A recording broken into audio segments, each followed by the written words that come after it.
Hello everyone, good morning to all of you. स्वागत है आपका एमएस क्लासेस में। पिछली वीडियो में हम लोग कुछ बातों पे चर्चा कर चुके थे। टॉपिक जो बचा हुआ था रासायनिक अभिक्रिया एवं समीकरण, उसके कुछ टॉपिक पे क्लियर हम लोग किए थे। बाकी टॉपिक जो बचे हुए हैं उन सब पे आज हम लोग क्लियर करने चले हैं। आज हम लोग क्लियर करेंगे रासायनिक अभिक्रियाओं में समीकरणों का संतुलन कैसे करना है। रासायनिक अभिक्रिया जो होती है उसे हम लोग डिनोट समीकरणों से करते हैं, तो उन समीकरणों का हम लोग संतुलन कैसे करेंगे।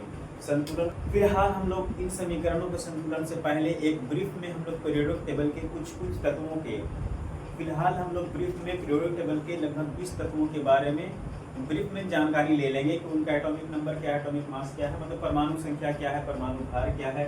उसके बाद एक नज़र हम लोग सरसरी निगाह इस पर डाल लेंगे, सक्रियता श्रेणी पे। इन सब को थोड़ा सा ब्रशअप कर लेने के बाद हम लोग रासायनिक समीकरण के संतुलन पे आएंगे। थोड़ा आसानी होगा समझ लेने में और तत्वों के बारे में जान लेने में। तो आते हैं हम लोग पीरियोडिक टेबल पे। तो हम लोग चलते हैं मॉडर्न पीरियोडिक टेबल के कुछ तत्वों के बारे में जानकारी ले लेंगे। फिलहाल हम लोग मॉडर्न पीरियोडिक टेबल में ये जान रहे हैं कि उसमें से मॉडर्न पीरियोडिक टेबल में यानी कि आधुनिक आवर्त सारणी में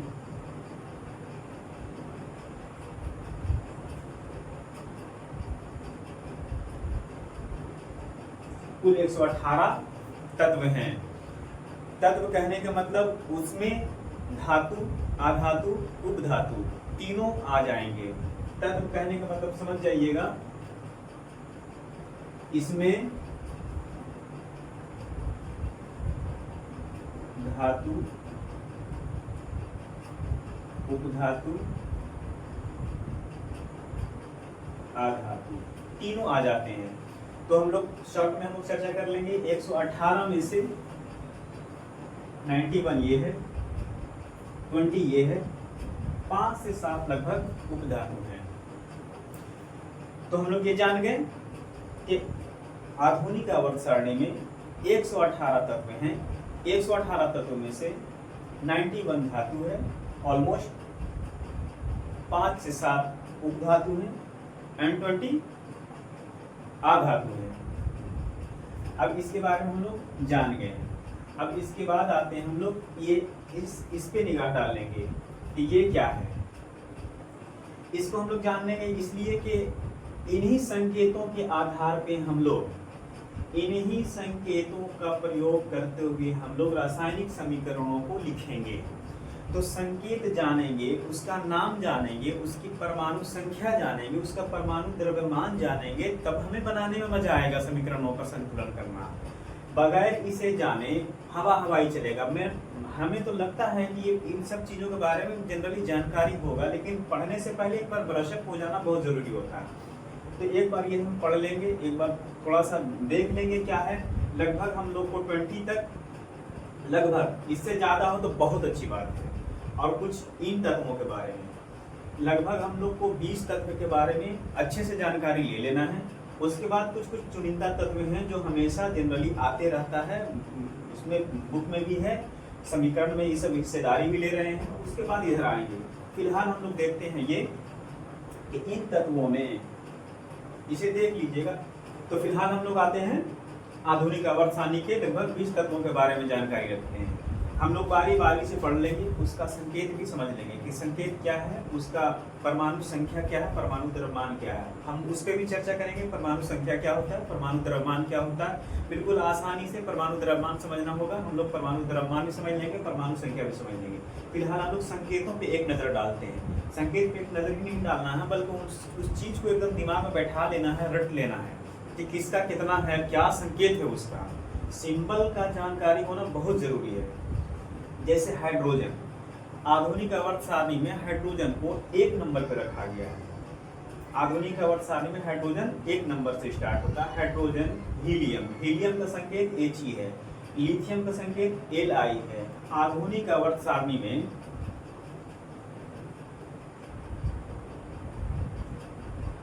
आधुनिक आवर्त सारणी में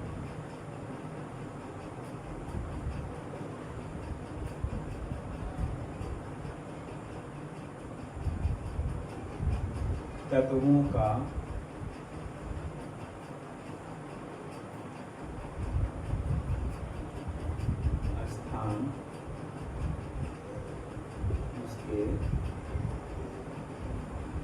परमाणु संख्या के आधार पर है। अब आते हैं आधुनिक आवर्त सारणी में तत्वों का स्थान जो दिया गया है वो उसके परमाणु संख्या के आधार पर दिया गया है। इससे पहले जो मेंडलीव का आवर्त सारणी था उसमें जस्ट इसका इनवर्स था। इट मीन्स तत्वों का स्थान उनके परमाणु द्रव्यमान पर आधारित था। कहना था कि तत्वों का गुणधर्म उनके द्रव्यमान के ऊपर निर्भर करता है। इट मीन्स उनके द्रव्यमान का आवर्त फलन के अनुरूप समान होता जाता है। हम पीरियोडिक टेबल पढ़ लीजिएगा तो उसे आसानी समझ में, हम लोग ब्रीफ में चलेंगे क्योंकि हमको पढ़ना है यहाँ रासायनिक संतुलन, समीकरणों का संतुलन। तो हम लोग फिलहाल ये जान रहे हैं कि तत्वों का स्थान उसकी परमाणु संख्या पर दिया गया। परमाणु संख्या क्या होता है, हमें इसको सीरीज में याद कर लेना है। क्या करना है, तत्वों को 20 तक लगभग और इन सब का सीरीज में याद कर लेना है, एकदम रट लेना है कि 1 नंबर पर 2 3 4 5 6 7 8 9 ये सब क्या है, इनको रट लेना है। उसके बाद हम डायरेक्ट आते हैं, हम बोलेंगे कि नाइट्रोजन। तो आपको ये याद रखना चाहिए कि नाइट्रोजन का स्थान 7वां था। नाइट्रोजन का स्थान 7वां था। अब 7वां क्यों था, हम लोग इस पे भी थोड़ा सा चर्चा कर लेंगे। मानते हैं नाइट्रोजन का परमाणु जो है, नाइट्रोजन परमाणु, इसमें ये न्यूक्लियस है। तो न्यूक्लियस में क्या होता है, प्रोटॉन और न्यूट्रॉन, इलेक्ट्रॉन। तो हम लोग देख रहे हैं कि नाइट्रोजन का स्थान 7वां क्यों है। तो नाइट्रोजन लिए हम लोग, इसके अंदर न्यूक्लियस के अंदर प्रोटॉन और न्यूट्रॉन होता है, इलेक्ट्रॉन इसके बाहरी कक्षा में चक्कर लगाता है। तो इसमें जो प्रोटॉन है, इसमें 7 प्रोटॉन, इसके न्यूक्लियस में 7 प्रोटॉन।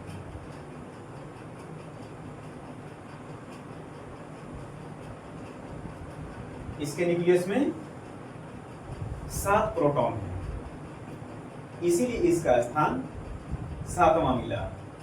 अब 7 प्रोटॉन है तो लगभग उतना ही न्यूट्रॉन होगा। अब देखिए 7 प्रोटॉन है तो लगभग उतना ही न्यूट्रॉन भी होगा। 7 भी न्यूट्रॉन हो गया। अब प्रोटॉन 7 न्यूट्रॉन 7, तो हम कहेंगे परमाणु संख्या n का कितना है, 7। n का परमाणु संख्या 7, इट मीन्स प्रोटॉन उसके न्यूक्लियस में 7। अब 20 तक लगातार हम लोग कर लिए, देख लिए, समझ लिए। उसके बाद से इन सब तत्वों का समीकरण में बहुत ही योगदान रहता है, इसलिए इन सबको भी जान लेना बहुत जरूरी है। मतलब जिस तरह से इन सब का पहचान कर लिए, 20 तक के परमाणु, 20 तक के तत्वों की संख्या, संकेत, परमाणु संख्या, परमाणु द्रव्यमान सब निकाल लेंगे। जस्ट लाइक उसी तरह इन सब का भी देख लेंगे। इन सब पे बहुत अहम रोल होता है। आगे चल करके हम लोग समीकरण जब बनाएंगे, संतुलन करेंगे, तो देखेंगे इन सब के साथ भी बहुत बड़ा रिएक्शन होता है, क्योंकि ये सब भी बहुत रिएक्टिव धातु हैं। जब धातु हैं लेकिन इन सब का 20 से पार है। हम लोग को ऐसे जनरली 118 तत्वों के बारे में जानकारी रखना है, उसका परमाणु संख्या क्या है, परमाणु द्रव्यमान क्या है, उन सब के बारे में जानकारी रखना है, लेकिन कम से कम 20 हर हाल में रखना है। उसके अलावा इन सब को भी रखना है। तो आते हैं हम लोग रासायनिक समीकरणों का संतुलन पे। तो आइए अब हम लोग आते हैं सीधे रासायनिक समीकरणों का संतुलन पे। अब आते हैं टॉपिक पे। हम लोग संतुलन कहते किसको है, संतुलन करना क्यों जरूरी है, संतुलन ना करें तो क्या नुकसान है, संतुलन करने में क्या होता है, सब के बारे में सारा कंफ्यूजन क्लियर होने वाला है। फिलहाल हम लोग देखते हैं रासायनिक समीकरण का एक एग्जाम्पल लेते हैं। जैसे हम लोग मानते हैं ये हाइड्रोजन है, हाइड्रोजन है, ऑक्सीजन के साथ अभिक्रिया किया, बना दिया पानी। एक बार और हम लोग शॉर्ट में चर्चा कर लेते हैं इसके बारे में।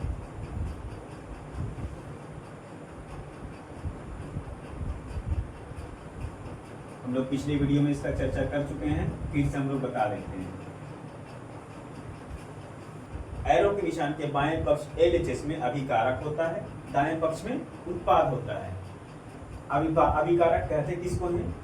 जो भी तत्व यौगिक अभिक्रिया में पार्टिसिपेट करते हैं, जो भी तत्व यौगिक अभिक्रिया में भाग लेते हैं वो अभिकारक कहलाते हैं। उत्पाद किसे कहते हैं? जो भी तत्व यौगिक अभिक्रिया के फलस्वरूप जो नया यौगिक का निर्माण करता है, अभिक्रिया पक्ष में, अभिकारक पक्ष में जो भी तत्व यौगिक अभिक्रिया के फलस्वरूप जो भी तत्व यौगिक का निर्माण करता है उसे उत्पाद कहते हैं। सिंपल हो गया। इसके बाद में हम लोग जान लिए। अब आते हैं धीरे धीरे संतुलन पे। संतुलन किसे कहेंगे? संतुलन किसे कहेंगे?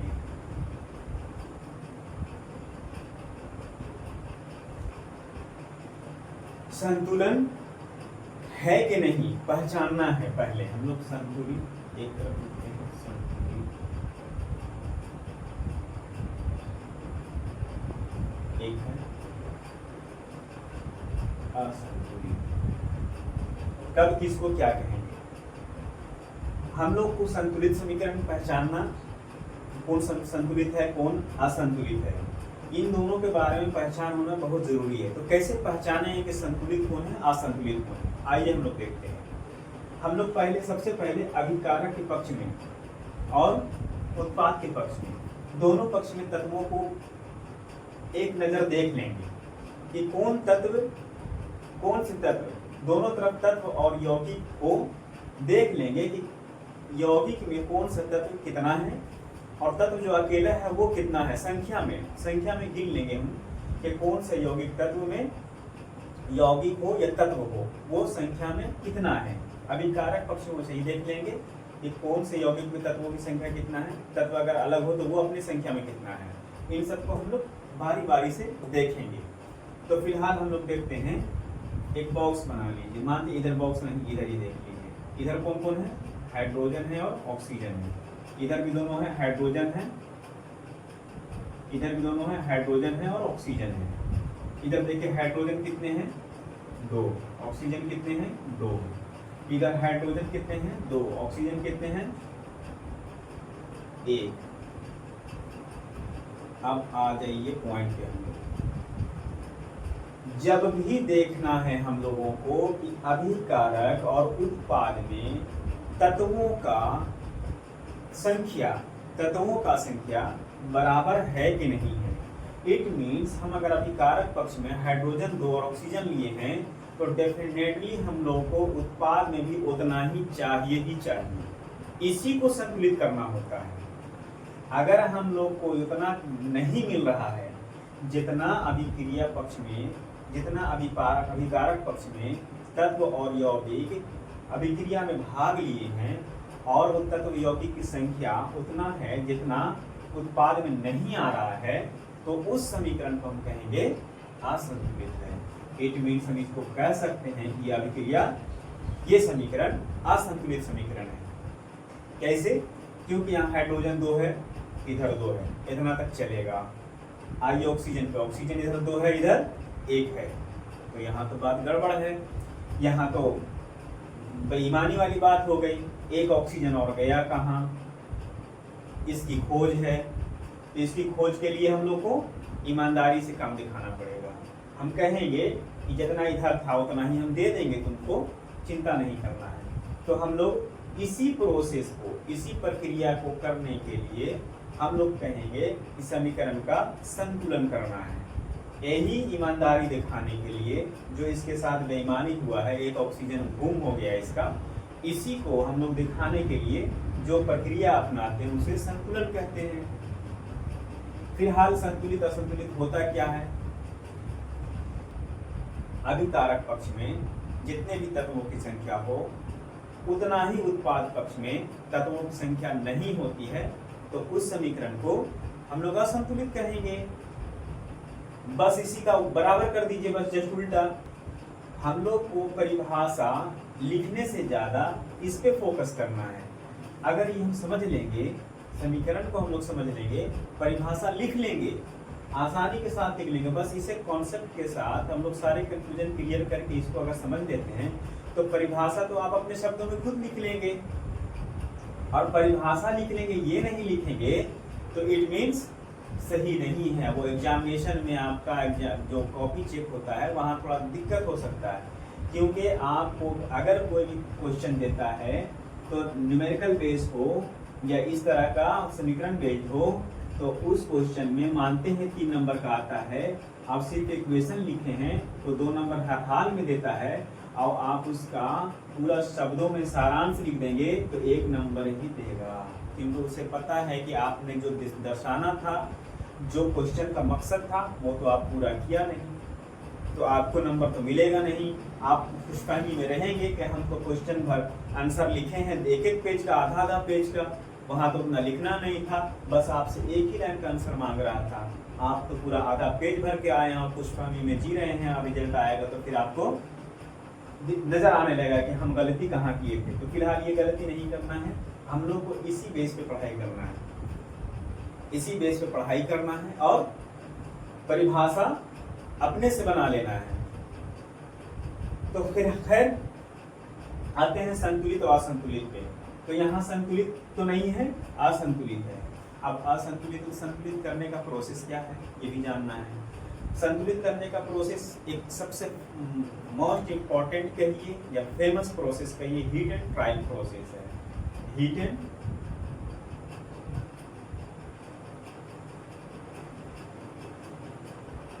एंड ट्रायल बहुत ही फेमस है ये। इसी प्रोसेस से हम लोग समीकरण संतुलन करेंगे। तो देखेंगे इस पे, बड़े बड़े समीकरणों का देखेंगे। फिलहाल हम लोग इस पे आते हैं। इस पे हम लोग देखेंगे कि अभिकारक पक्ष में और उत्पाद पक्ष में ऑक्सीजन को बराबर करना है। जाहिर सी बात है, ऑक्सीजन को बराबर करना है, तो अभिकारक पक्ष में 2 है, तो यहाँ 2 देंगे उसको ऑक्सीजन को। तो ऑक्सीजन 2 देने के लिए क्या करेंगे,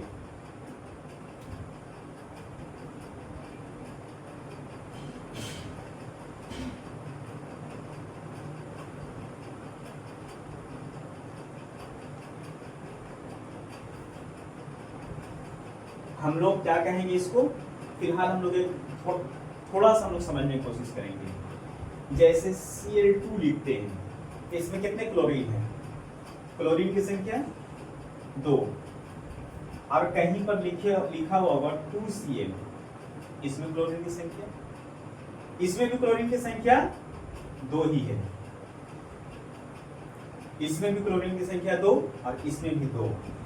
और ये हम लोग बाद में पता करेंगे कि अगर हमको 2 ऑक्सीजन करना है, बहुत सारे बच्चों का दिमाग थोड़ा सा ज़्यादा चल जाएगा, कहेगा कि सर यहाँ ऑक्सीजन 2 ऐसे देवल है, तो यहाँ ऑक्सीजन 2 ऐसे कर दिए हैं, तो यहाँ भी 2 ऐसे काहे ना करेंगे,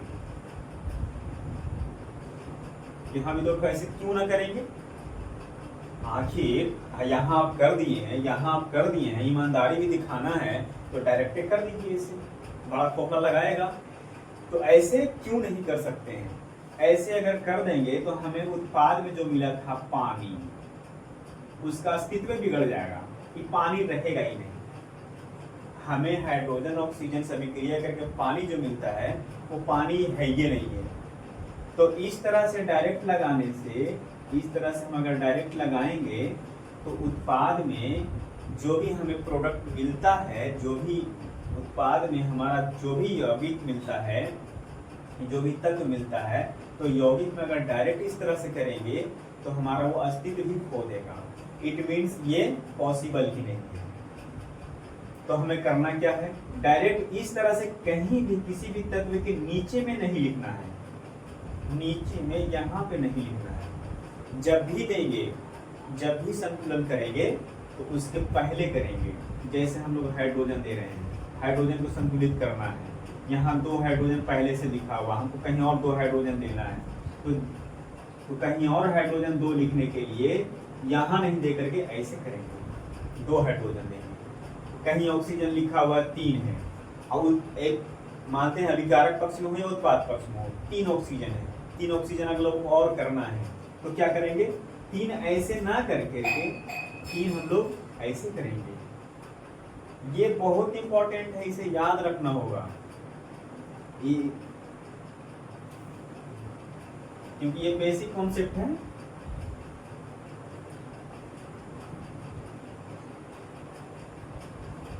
तो हम लोग क्या करेंगे, फिलहाल आते हैं संतुलन पे। संतुलन कैसे करेंगे, ऑक्सीजन 2 देना है, तो ऑक्सीजन 2 देने के लिए बीच में भी नहीं लिखना है, क्योंकि ये पूरा मिल करके एक यौगिक बना हुआ, ये जुड़ा हुआ संगठित है, ये बीच में इसका कोई स्पेस नहीं है। तो हम लोग डायरेक्ट यहाँ कर देंगे। यहाँ करने का मतलब है कि ये पूरे के साथ, ब्रैकेट मान लो कि पूरे के साथ 2 जुड़ गया, तो 2 पानी के 2 मॉलिक्यूल जुड़ गया। अब यहाँ पर आ जाइए कि जब 2 आया तो ऑक्सीजन तो 2 हो गया, ऑक्सीजन तो 2 मिल गया, हाइड्रोजन पहले से 2 तो था ही, और 2 इधर भी कर दिए, तो कितना हो गया, 2 दूनी 4 हाइड्रोजन ले, वही वाला बतवा फिर आ गया। अब क्या करना है, तो कोई बात नहीं, फिर एलएचएस में आ जाएंगे हम लोग, अभी कारक पक्ष में। तो फिर कहेंगे इधर तुमको क्या करें, ऑक्सीजन का काम खत्म, यहाँ काम खत्म। अब आइए हाइड्रोजन पर, एक रो कर देंगे, 4 हाइड्रोजन 2 ऑक्सीजन 2 ऑक्सीजन, ये 2 सिर्फ हाइड्रोजन है, जिसके नीचे लगा होता है उसी के लिए सिर्फ ये होता है। तो यहाँ पर 2 दूनी 4 हाइड्रोजन, 2 पहले से था, उस तरह से आ गया। तो इस प्रकार हम लोग कहेंगे कि संतुलन, संतुलित समीकरण। आगे संतुलन पे और एग्जांपल लेते हैं हम लोग, उसके बाद हम लोग हीट एंड ट्रायल का एक एग्जांपल लेकर के देख लेंगे। और एग्जांपल लेते हैं हम लोग, जैसे मैग्नीशियम का ऑक्सीजन से अभिक्रिया करके MgO बनाया था। हम लोग मैग्नीशियम रिबन जलाए थे, ऑक्सीजन के पचेन में जलाए थे, बिल्कुल साफ करके जलाए थे। हम लोग पढ़े थे पिछले एक वीडियो में।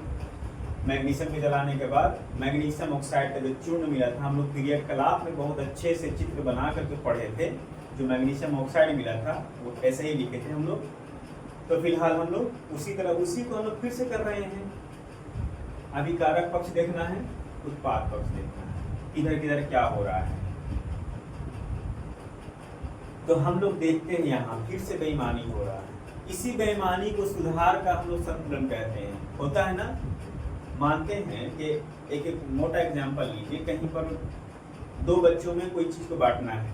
मानते हैं वो 6 चीज है, 6 कोई वस्तु है, 2 बच्चों में बांटना है। वो एक जगह रखा हुआ था, वो 2 बच्चों की नजर पड़ी, वो जा करके जल्दी जल्दी में ले लिया। किसी बच्चे के पास 4 गया, किसी बच्चे के पास 2 चला गया। तो क्या करेंगे, अब उसमें ईमानदारी दिखाना है। तो ईमानदारी दिखाने के लिए क्या करेंगे, 4 और 2 को चला गया है, तो कहेंगे बाबू तुम 1 इसको दे दो, तो 3 हो जाएगा। आगे संतुलन पे इसी प्रोसेस को हम लोग समीकरणों में हर हाल में हमेशा हर जगह पे दर्शाते चलना है। ऑब्जेक्टिव में भी आते रहेगा कि इनमें से कौन सा समीकरण संतुलित है, इसमें से कौन सा समीकरण असंतुलित है, ये सब आते रहेगा। तो हम लोग देखते रहेंगे संतुलन किस समीकरण को कहेंगे। अभिकारक पक्ष में और उत्पाद पक्ष में तत्वों की संख्या बराबर हो। अब आइए, हम लोग पढ़ चुके हैं ना पीरियोडिक टेबल में, Mg for magnesium, O for oxygen, MgO magnesium oxide अभिक्रिया के फलस्वरूप हमें एक यौगिक मिला है। अब इधर आइए, मैग्नीशियम 1 ऑक्सीजन 2, इधर आइए मैग्नीशियम 1 ऑक्सीजन 1। क्या ये सही है?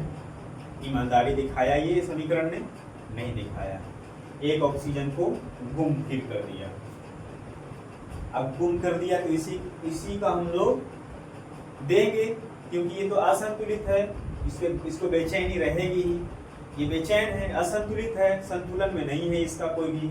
तो संतुलन में नहीं है, तो इसको संतुलन में लाने के लिए हम लोग बस वही विधि अपनाएंगे। चुपचाप से देखेंगे कि LHS में 2 ऑक्सीजन है।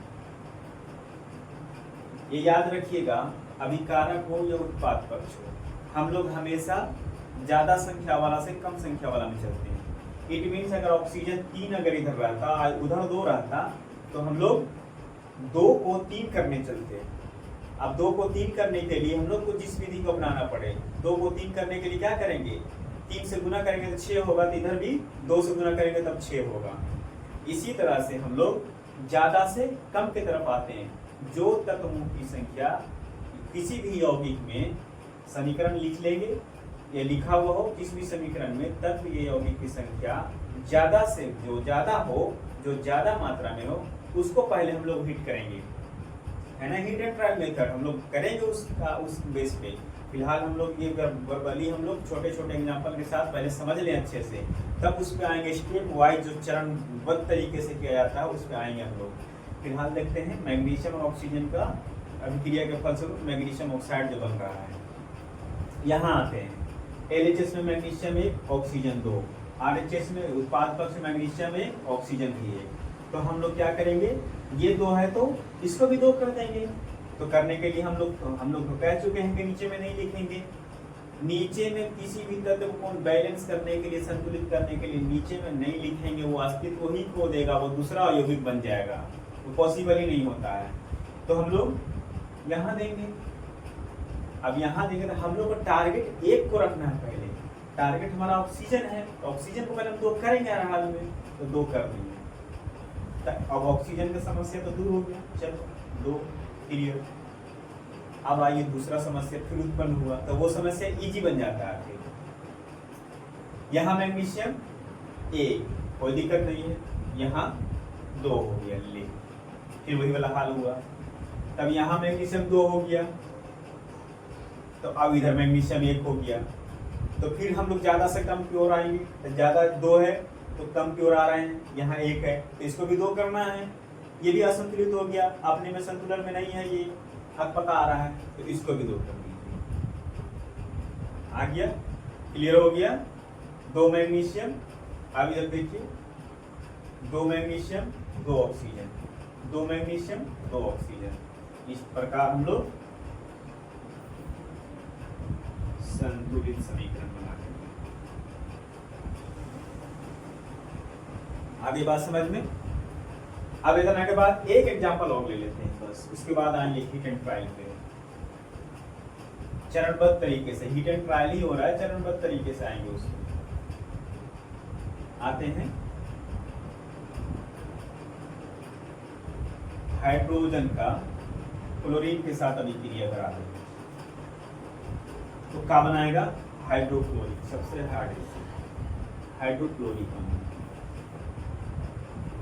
अब ये हाइड्रोक्लोरिक एसिड तो बना लिया, लेकिन फिर से देख लेते हैं हम लोग। Hydrogen 2, chlorine 2, hydrogen 1, chlorine 1। ये तो बेईमानी फिर हुआ। अभी फिर अकपकान रहेगा, फिर इसका संतुलन बिगड़ा हुआ है, अभी संतुलित रहेगा नहीं। ये देखेगा इधर 2 ठोकाए या 2 ठोकाए, हमको एक कटे हो काहे मिला, ये संतुलित नहीं रहेगा, अकबकाते रहेगा। तो कहेगा कि हमको भी उतना ही दीजिए जितना उधर है।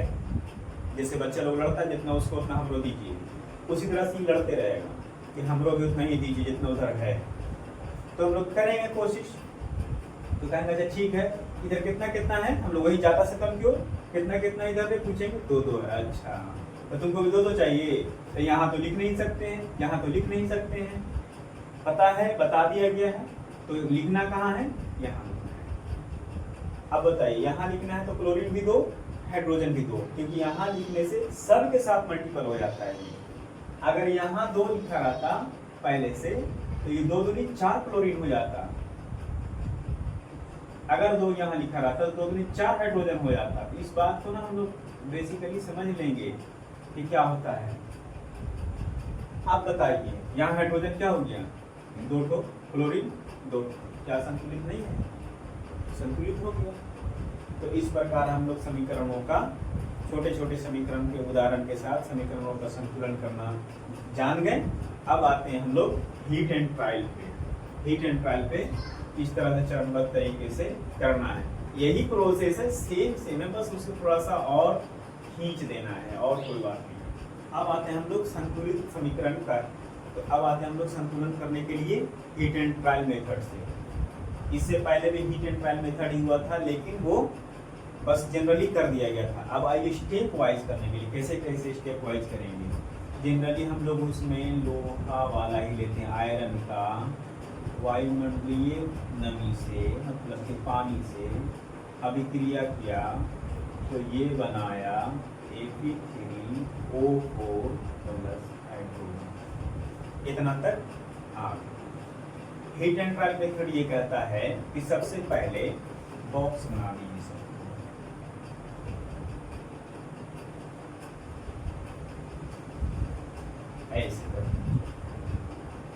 इससे क्या होगा कि हमें आसानी होगी तत्वों को और यौगिकों को अलग अलग करके उसको जांचने। तो यहाँ आते हैं स्टेप 1 में। स्टेप 1 पहला चरण फर्स्ट, दोनों पक्षों में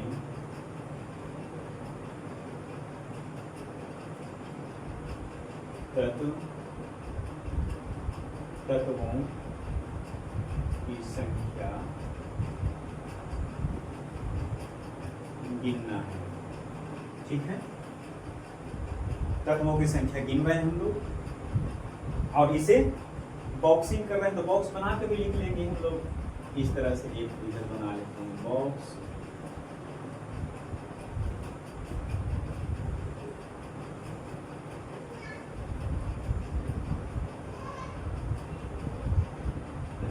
बॉक्स यहाँ लिखिए तत्व, यहाँ लिखिए कारक, यहाँ लिख लीजिए उत्पाद। अब आइए तत्व में लिखिए आयरन, हाइड्रोजन, ऑक्सीजन, यही ना है, 3 तत्व हैं। इन तत्वों में संख्या गिनना है। उत्पाद में आयरन कितना है? 1 है, तो यहाँ 1 दे दिए। सॉरी अभिक्रिया पक्ष में आयरन कितना है? 1 है, तो यहाँ 1 दे देंगे। अभिक्रिया पक्ष में हाइड्रोजन 2, ऑक्सीजन 1। उत्पाद पक्ष में आयरन 3, ऑक्सीजन 4, हाइड्रोजन 2। हम लोग पता है कि हीट एंड ट्रायल मेथड में हम लोग हीट उसी को करेंगे जो तत्व ज्यादा संख्या में हो। तो यहाँ देख रहे हैं ऑक्सीजन 4 है, तो क्या करेंगे, यहाँ 4 ऑक्सीजन दे देंगे। 4 देने के लिए हम बता चुके हैं कि यहाँ 4 नहीं देना है क्योंकि ये अस्तित्व ही खो देगा। 4 यहाँ लिखना है। तो फिलहाल हम लोग करते हैं Fe प्लस 4 H2O 4 H2O बराबर Fe3O4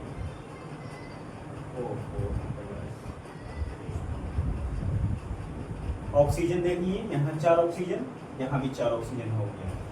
इसको हम लोग लिख देंगे यहाँ आंशिक संतुलन, हीट बॉक्सिंग करने के लिए।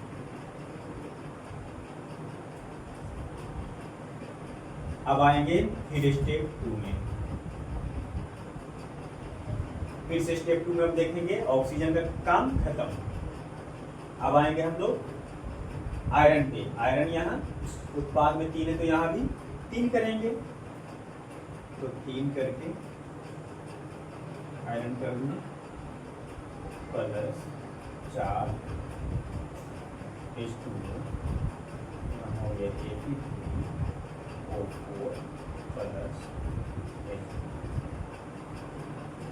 अब आते हैं हम लोग, एक और बेईमानी हो रहा है। यहाँ हाइड्रोजन 2 पहले से है और 4 और दिए, तो कितना हाइड्रोजन हो गया? 8 हाइड्रोजन। ये भी अभी आंशिक संतुलन कर दीजिएगा, आंशिक संतुलन। अब स्टेप 3 में आइए, 3AP plus 4H2O equal to Ap3O4, यहाँ भी 4 कर देंगे तो 4 दूनी 8 हाइड्रोजन यहाँ, 4 दूनी 8 हाइड्रोजन यहाँ, 4 ऑक्सीजन, 3 आयरन। अब सब बराबर हो गया। इस प्रकार